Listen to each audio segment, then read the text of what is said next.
తరువాత మోషే అహరోనులు వచ్చి ఫరోను చూచి, ఇశ్రాయేలీయుల దేవుడైన యెహోవా అరణ్యములో నాకు ఉత్సవము చేయుటకు నా జనమును పోనిమ్మని ఆజ్ఞాపించుచున్నాడనిరి. ఫరో, నేను అతని మాట విని ఇశ్రాయేలీయులను పోనిచ్చుటకు యెహోవా ఎవడు? నేను యెహోవాను ఎరుగను, ఇశ్రాయేలీయులను పోనీయనెను. అప్పుడు వారు, హెబ్రీల దేవుడు మమ్మను ఎదుర్కొనెను. కంటిన్యూ చేయండి.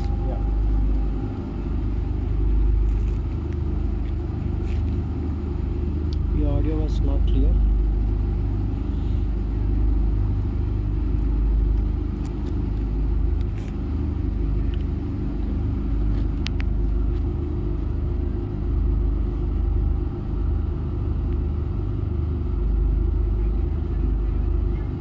సో ఇంకెవరైనా కంటిన్యూ చేయండి. మేబీ సిస్టర్ ఈస్ తన నెట్ ఉందా లేదా, తన వాయిస్ మ్యూట్లో పడిపోయింది. You can check sister. నేను కంటిన్యూ చేస్తాను. వారి నాయకులను చదవండి సిస్టర్. నాయకులకు ఇట్లు ఆజ్ఞాపించెను, ఇటుకలు చేతకు మీరు ఇక మీదట ఈ జనులకు గడ్డి ఇయ్యకూడదు. వారు వెళ్ళి తామే గడ్డి కూర్చుకొనవలెను. అయినను వారు ఇదివరకు చేసిన ఇటుకల లెక్కనే వారి మీద మోపవలెను. దానిలో ఏ మాత్రమును తక్కువ చేయవద్దు. వారు సోమరులు గనుక మేము వెళ్ళి మా దేవునికి బలిని అర్పించుటకు సెలవిమ్మని మొరపెట్టుచున్నారు. ఆ మనుషుల చేత ఎక్కువ పని చేయింపవలెను. దానిలో వారు కష్టపడవలెను. అబద్ధపు మాటలను వారు లక్ష్య పెట్టకూడదనెను. కాబట్టి ప్రజల కార్య నియమాకులకును వారి నాయకులకును పోయి ప్రజలను చూసి, నేను మీకు గడ్డి ఇయ్యను, మీరు వెళ్ళి మీకు గడ్డి ఎక్కడ దొరుకునో అక్కడ మీరే సంపాదించుకొనుడి. అయితే మీ పనిలో ఏ మాత్రమును తక్కువ చేయబడదని వారు సెలవిచ్చుననిరి. అప్పుడు ప్రజలు గడ్డికి మారుగా కొయ్యకాలు కూర్చుటకు ఐగుప్తు దేశమంతటను చెదిరిపోయిరి. మరియు కార్యనియమాకులు వారిని త్వరపెట్టి గడ్డి ఉన్నప్పటి వలనే ఏనాటి పని ఆనాడే ముగించుడనిరి. వారు కార్యనియమాకులు తాము ఇశ్రాయేలీయులలో వారి మీద ఉంచిన నాయకులను కొట్టి, ఎప్పటి వలె మీ లెక్క చొప్పున ఇటుకలను నిన్న నేడు మీరు ఎలా చేయించలేదని అడుగగా,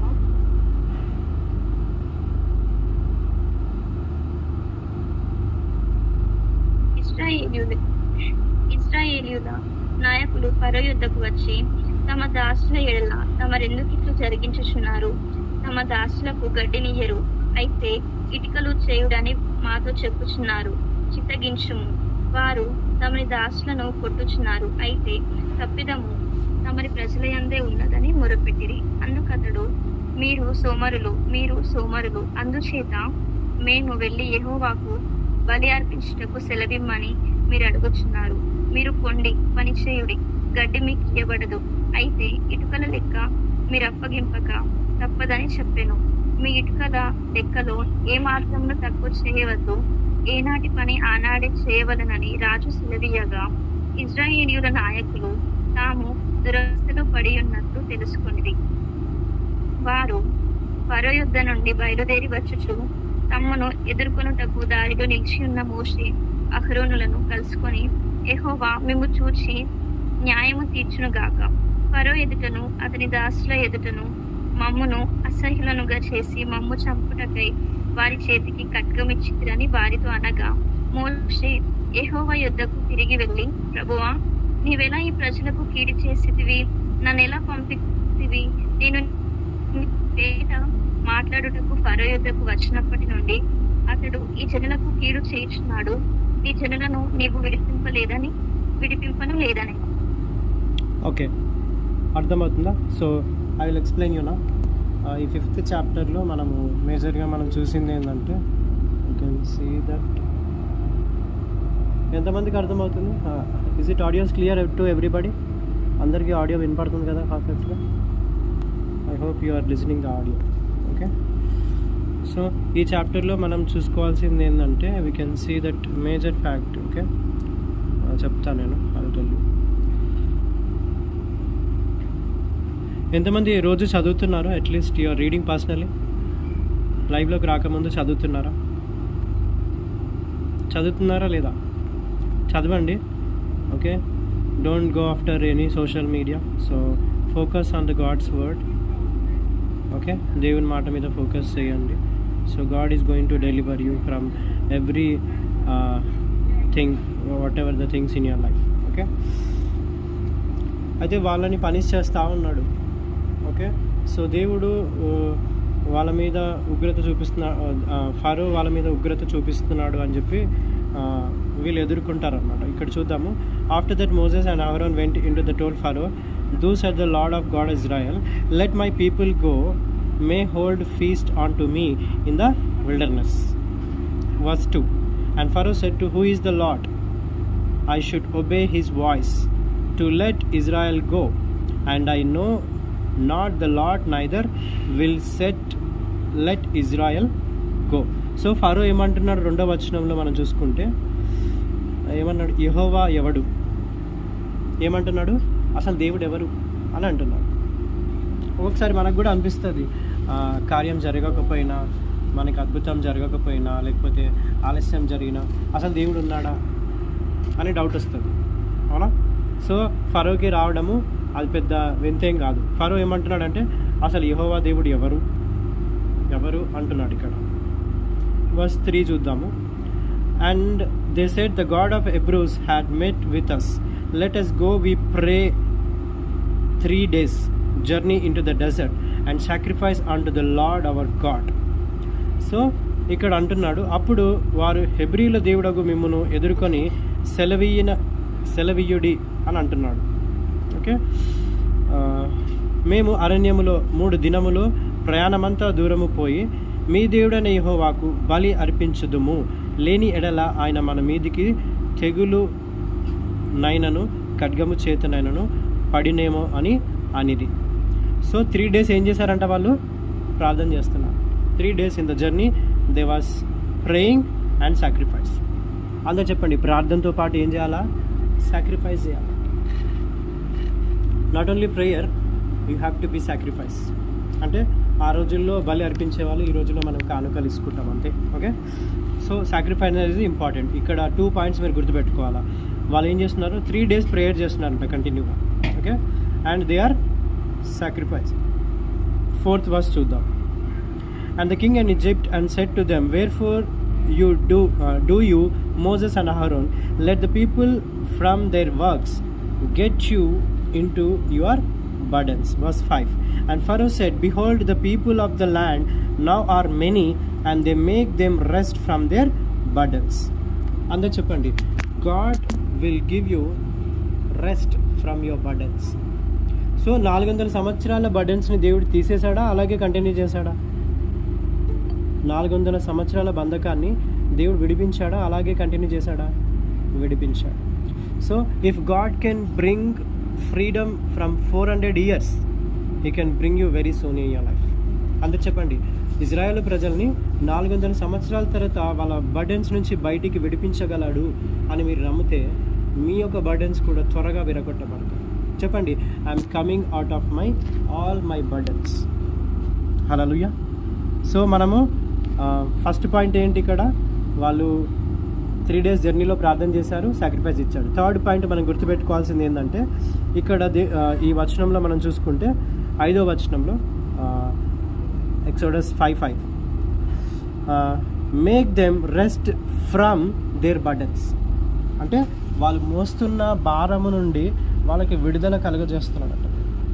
6వ వచనం చూసుకుందాం. And Pharaoh commanded the same the day the taskmaster of the people and their officers, saying, you shall say no more give to the people staff may break hereafter, for let them go and gather staff themselves. Okay, so మళ్ళీ పని భారం పెంచుతున్నాడు, మళ్ళా వాళ్ళని ఇంకా కఠినంగా శిక్షిస్తున్నాడు అనమాట ఫరో. Okay, ఇంకా మనం చూసుకుంటే ఇందులో మేజర్గా మనము గుర్తుపెట్టుకోవాల్సింది చాప్టర్లో అంటే సేమ్ థింగ్ విల్ సీ 16, 17, మళ్ళీ 17లో కూడా ఉంది ఒక మాట.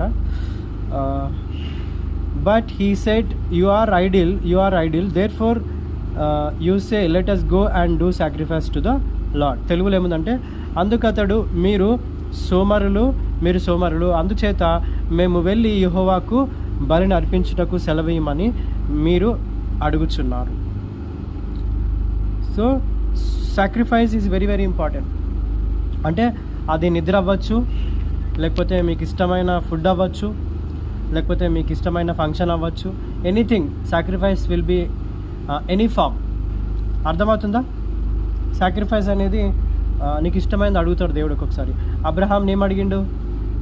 నీకు ఇష్టమైన, నువ్వు ప్రేమిస్తున్న ఇస్సాకుని బలీమన్నాడు. సో దేవుడు ఏదన్నా అడగొచ్చు అనమాట సాక్రిఫైస్ విషయంలో. అలా ఎవరికైనా అడిగిండా దేవుడు నువ్వు ఈ విషయంలో సాక్రిఫైస్ చేయాలా?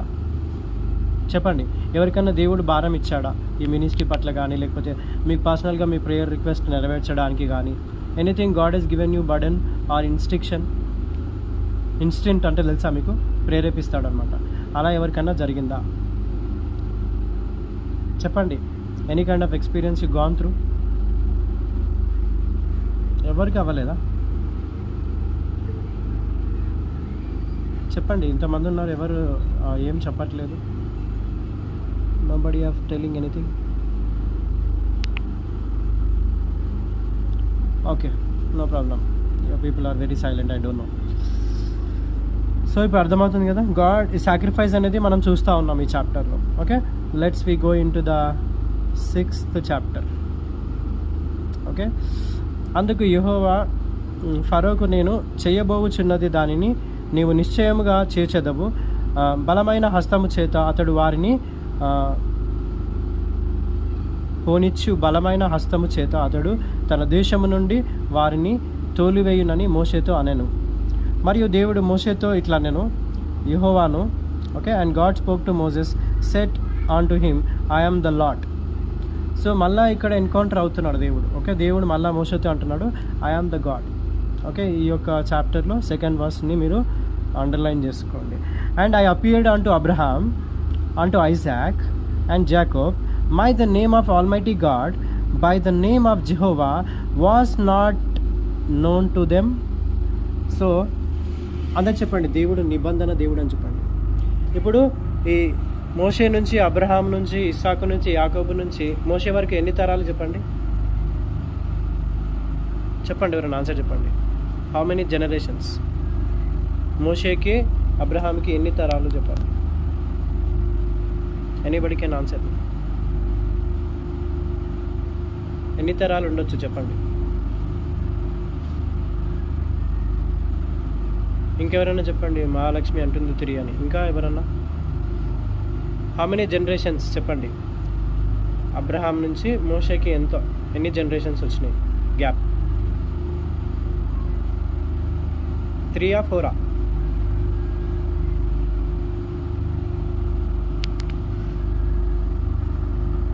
ఓకే, బ్లెస్సీ సిస్టర్ అంటున్నారు 7, అలైక్య సిస్టర్ అంటున్నారు 4. సో ఎలా చెప్పగలుగుతారు మీరు 11 జనరేషన్సా? Okay, I'll conclude that. Okay, నేను మీకు చెప్తాను. నేను Abraham, Isaac, Levi, Kohath, okay, Moses. Okay okay okay so Blessy sister చెప్తున్నారు, కరెక్టే. ఇంకెవరైనా చెప్తారా? ఎన్ని జనరేషన్స్ మోషే, అబ్రహాం నుంచి మోషేకి? సో నేను మీకు లైవ్ అయిపోయిన తర్వాత మెసేజ్ పెడతాను, how many generations has Moshe, Abraham నుంచి మోషేకి ఎన్ని జనరేషన్స్ అనేది నేను చెప్తాను. సో లెట్ వి కంటిన్యూ, ఎందుకంటే మనకు సమయం లేదు కాబట్టి విల్ కంటిన్యూ. సో ఇక్కడ అంటున్నాడు, నేను సర్వశక్తి గల దేవుడను పేరును అబ్రహాము, ఇస్సాకు, యాకోబులకు ప్రత్యక్షమైతిని, కానీ యెహోవాను నా నామమును నేను ఎవరికిని తెలియబడలేదు. సో అబ్రహాముకి ప్రత్యక్షమైందంట, ఇస్సాకుకి, యాకోబుకి ప్రత్యక్షమైందంట, కానీ సర్వశక్తి మంతుడిగా ఎవరికి ఇంట్రడ్యూస్ చేసుకోలేదంట. అర్థమవుతుందా? అబ్రహాముకి ఎలా ఇంట్రడ్యూస్ చేసుకున్నాడు? స్నేహితుడిగా చేసుకున్నాడు.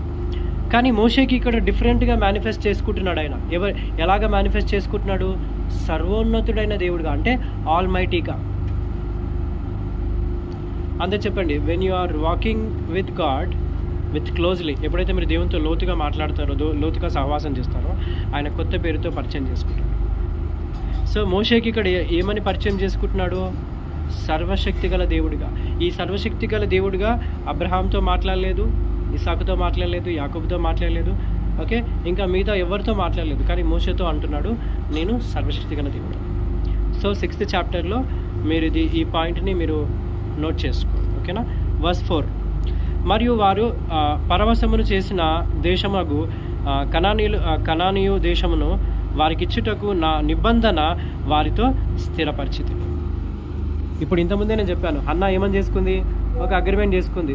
నువ్వు నాకు కుమారుని ఆయనని ప్రాఫిట్గా చేస్తానని ఒక డీల్ మాట్లాడుకుంది. సో కవనెంట్ ఎంత పవర్ఫుల్లో ఇప్పుడు ఎంతమందికి అర్థమవుతుంది? How many are understanding what is the power important of covenant అనేది? సో మీరు డిక్లేర్ చేయాలా, దేవా నాకు ఉద్యోగం వస్తే ఒక 1 year శాలరీ నేను 30% నీకు ఇచ్చేస్తానని ఒక కవనెంట్ చేసుకోండి. ఆ జాబ్ నేను ఖచ్చితంగా వెతుక్కుంటూ వస్తాను. అర్థమవుతుందా? ఒకవేళ నాకు పిల్లలు పుట్టట్లేదు, మీరు కూడా ఒక నిబంధన చేసుకోండి, నీ మందిరంలో చిరకాలం మేము నీతో ఉంటామని. అర్థమవుతుందా? Covenant is very powerful my friend. ఇక్కడ అంటున్నాడు, I have also establish my covenant with them to give them to the land of Canaan and the land their pilgrimage wherein they were strangers. So మళ్ళా జ్ఞాపకం చేస్తున్నాడంట కవనెంట్ని. అదే చెప్పండి, ఒకవేళ నీకు వివాహం జరగట్లేదా, దేవా నేను ప్రవక్తను చేసుకుంటాను, నా భర్త నాకు ప్రవక్తగా రావాలని ఒక అగ్రిమెంట్ చేసుకోండి. అతను నిన్ను వెతుక్కుంటూ వస్తాడు ఖచ్చితంగా. Covenant is very very powerful my friend. ఎవరు లైట్ తీసుకోకండి, ఒక నిబంధన చేయండి. ఓకేనా? లైవ్ అయిపోయిన తర్వాత చేద్దామా మనము? Are you ready everybody? ఎంతమంది కవనెంట్ చేసుకోవాలనుకుంటున్నారు? నేను ఒకటే కవనెంట్ చేసుకున్నాను, జెసికా డాక్టర్ అవ్వాలా, తను జాబ్ మినిస్ట్రీ చేయాలా, కానీ శ్రేష్ఠాన్ని మాత్రం కంప్లీట్గా మినిస్ట్రీకి ఇస్తాను నేను కవనెంట్ చేసుకున్నాను దేవుడితో. మా సెకండ్ డాటర్ కంప్లీట్గా మినిస్ట్రీకి నేను సేవకి ఇచ్చేస్తాను, కానీ Jessica wants to became doctor. Okay, తను హెల్ప్ చేయాలి అందరికీ, అలాగే పరిచర్య కూడా చేయాలి. సో అలాగే నేను కవనెంట్ చేసుకున్నాను దేవుడితో. సో మీరు కూడా ఒక కవనెంట్ చేసుకోండి with your life partner or with your life, whatever you are want to do. Okay, 5వ వచనం చూద్దాం. ఐగుప్తులో దాస్యముతో లోపరిచిన ఇజ్రాయేలు మూలంగా వారిని నిబంధన జ్ఞాపకం చేసుకొని ఉన్నాడు. సో గాడ్ ఏం చేస్తున్నాడంట? నిబంధనని జ్ఞాపకం చేసుకుంటున్నాడంట. ఏ నిబంధన? అబ్రహాంకి ఇచ్చిన నిబంధనని జ్ఞాపకం చేసుకుంటున్నాడంట. ఏమన్నాడు? నీ తరతరములు ఈ భూలోకము ద్వారా ఆశీర్వదింపబడతారు. ఎవరికి చేసిన కవనెంట్ని మళ్ళా గుర్తు తెచ్చుకుంటున్నాడు. ఆఫ్టర్ 7 generations తర్వాత ఇప్పుడు మళ్ళా దేవుడు అబ్రహాముకి చేసిన నిబంధనని మళ్ళా గుర్తు చేస్తున్నాడు. అంటే ఈ లెక్కన నిబంధన ఎంత పవర్ఫుల్ అని ఎంతమందికి అర్థమవుతుంది? ఎంతమందికి అర్థమవుతుంది చెప్పండి ప్లీజ్, లెట్ మీ నో. అందరూ కవనెంట్ అంటే సింపుల్గా తీసుకున్నారు కదా, కానీ ఇప్పుడు కవనెంట్ గురించి ఎంత స్పష్టంగా దేవుడు మాట్లాడుతున్నాడు ఇక్కడ. హల్లెలూయా. అందరూ చెప్పండి, కవనెంట్ బ్రేక్ చేయొద్దు అని చెప్పండి. Don't break the covenant or commitment which you have given to God. మనం దేవుని తెలుసుకున్నప్పుడు కొత్తలో, దేవా నేను ఒక్కరోజు కూడా ప్రార్థన చేయకుండా ఉండను, ఒక్కరోజు కూడా బైబిల్ చదవకుండా ఉండను, నేను ప్రతి సండే సంఘానికి వెళ్తానని ఎన్నిసార్లు ఎగ్గొట్టారు? ఎన్నిసార్లు ప్రార్థనకి వెళ్ళకుండా రెస్ట్ తీసుకున్నారు? ఎన్నిసార్లు దేవుడు ఇన్స్పైర్ చేసినా కూడా బైబిల్ చదవకుండా మీరు పర్సనల్ పనులు చేసుకున్నారు? అవునా కదా? ఇప్పుడు ఆ కవనెంట్ని మళ్ళీ గుర్తు చేసుకునే టైం వచ్చింది మీ అందరికీ. ఓకే, హల్లెలూయా. 6వ వచనము. కాబట్టి నీవు ఇజ్రాయేలులతో ఇలాగూ చెప్పుము అనెను, యెహోవాను నేను ఐగుప్తులో నుండి మోయాబు చదువుతారు ఎవరైనా? Anybody can help me because my Telugu is not perfect. Rajani చదవండి. కాబట్టి నీవు ఇశ్రాయేలీయులతో ఇలాగూ చెప్పుము, నేనే యెహోవాను, నేను ఐగుప్తీయులు మోయించు బరువుల కింద నుండి మిమ్మును వెలుపలికి రప్పించి వారి దాసత్వములో నుండి మిమ్మును విడిపించి నా బాహువు చాపి గొప్ప తీర్పులు తీర్చి మిమ్మును విడిపించి మిమ్మును నాకు ప్రజలుగా చేర్చుకొని మీకు దేవుడనై ఉందును. అప్పుడు ఐగుప్తీయులు బరువు కింద నుండి మిమ్మును వెలుపలికి రప్పించిన మీ దేవుడైన యెహోవాను నేనే అని మీరు తెలుసుకుందురు. అందరు చెప్పండి, మీ దేవుడైన యెహోవా అని మీరు తెలుసుకుంటారంట. అలాంటి కార్యములు దేవుడు ఇప్పుడు ఓల్డ్ టెస్టిమెంట్ కదా పాస్టర్ గారు, ఇది ఎప్పుడో 2000 సంవత్సరాల క్రితం జరిగింది కదా, ఇప్పుడు ఎలా జరుగుతుంది అనే డౌట్ ఎంతమందికి వస్తుంది? అందరు చెప్పండి, సందేహింపక నమ్మండి అని చెప్పండి. Do not doubt in your heart. Believe that God is still reminding your covenant. God is still watching over your problems. God If God given you ears, He will talk to you. If God given mouth, He will talk to you. If God given eyes, He will see your problems. Okay? కళ్ళు ఇచ్చిన దేవుడు చూస్తాడు, చెవులు ఇచ్చిన దేవుడు నీతో మాట్లాడతాడు, నోరు ఇచ్చిన దేవుడు నీతో మాట్లాడతాడు. Okay, so don't worry, God is going to speak to you after this message. Okay, continue చేయండి 7th verse.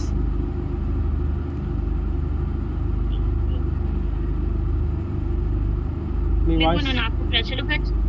మిమ్మును నాకు ప్రజలుగా చేసుకొని మీకు దేవుడై ఉందును.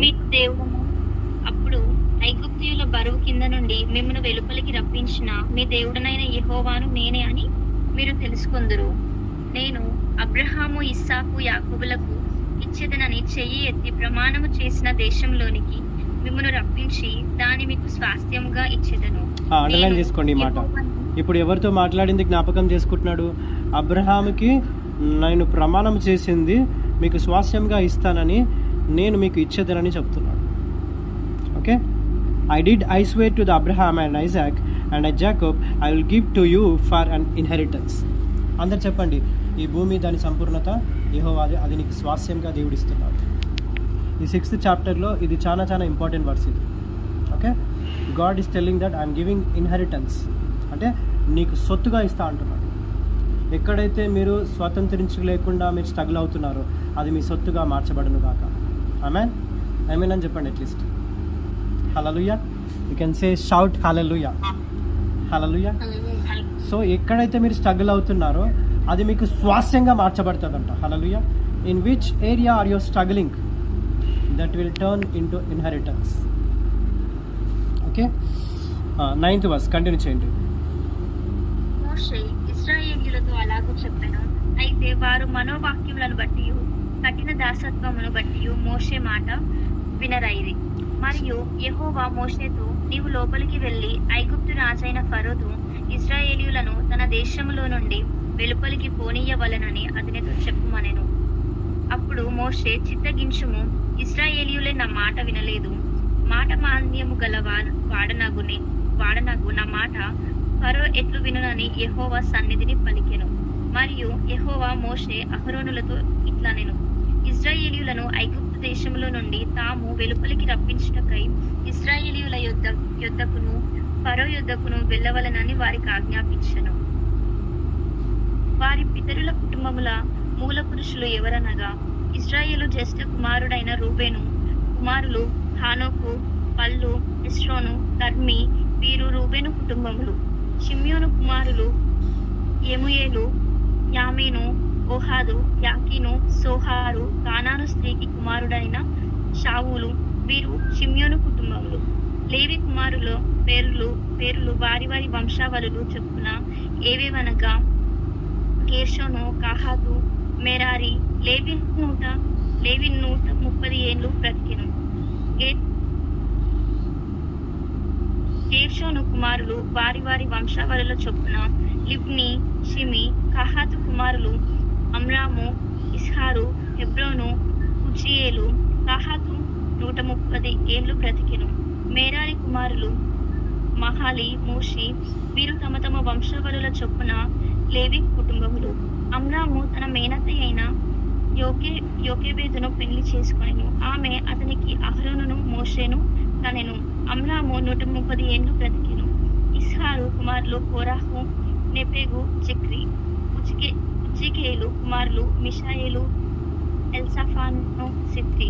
అహరోను అమ్మినాదాబు కుమార్తెయు నయోసోను సహోదరునైన ఎలిషేబను పెళ్లి చేసుకొనెను. ఆమె అతనికి నాదాబును, అబిహును, ఎలియాజరును, ఈతామారును కనెను. కోరాహు కుమారులు అస్సీరు, ఎల్కానా, అబియాసాకు. వీరు కోరాహీలు కుటుంబములు. అహరోను కుమారుడైన ఎలియాజరు ఉతియేలు కుమార్తెలలో ఒకతను పెళ్లి చేసుకొనెను. ఆమె అతనికి ఫినెహాసును కనెను. వీరు తమ తమ కుటుంబముల చొప్పున లేవీయుల పితరులు మూల పురుషులు. ఇశ్రాయేలీయులను వారి సేనల చొప్పున ఐగుప్తు దేశముల నుండి వెలుపలికి రప్పించుడని యెహోవా ఆజ్ఞాపించిన అహరోను, మోషేలు వీరు. ఇశ్రాయేలీయులను ఐగుప్తులో నుండి వెలుపలికి రప్పించవలనని ఐగుప్తు రాజైన ఫరోతో మాట్లాడిన వారు వీరు. ఆ మోషే, అహరోనులు వీరే. ఐగుప్తు దేశంలో యెహోవా మోషేతో మాట్లాడిన దినమున యెహోవా, నేను యెహోవాను, నేను నీతో చెప్పినది యావత్తు నీవు ఐగుప్తు రాజైన ఫరోతో పలుకమని మోషేతో చెప్పగా, మోషే, చిత్తగించుము, నేను మాట మాంద్యం గలవాడను, ఫరో నా మాట ఎట్లు వినునని యెహోవా సన్నిధిని పలికెను. ఓకే, సో ఇప్పుడు ఎంతమందికి అర్థమైంది ఈ చాప్టర్లో మనము we can see that. Okay, మోషే వాళ్ళ మదర్ పేరు ఏంటి చెప్పండి ఇప్పుడు, ఎంతమంది విన్నారు? What is the mother name of Moses? చెప్పండి ఎవరన్నా. You can. అహరోన్ని మోసేని అంటారు కదా, సో మోసెస్ వాళ్ళ మదర్ పేరు ఏంటి చెప్పండి. What is the mother name of Moses? Okay, so ఇది మీరు అండర్లైన్ చేసుకోండి. ఓకే, సో ఎంతమందికి ప్రాఫెసీ చెప్పాలని ఆశపడుతున్నారు? How many want to need a prophecy? So today I want to prophesy to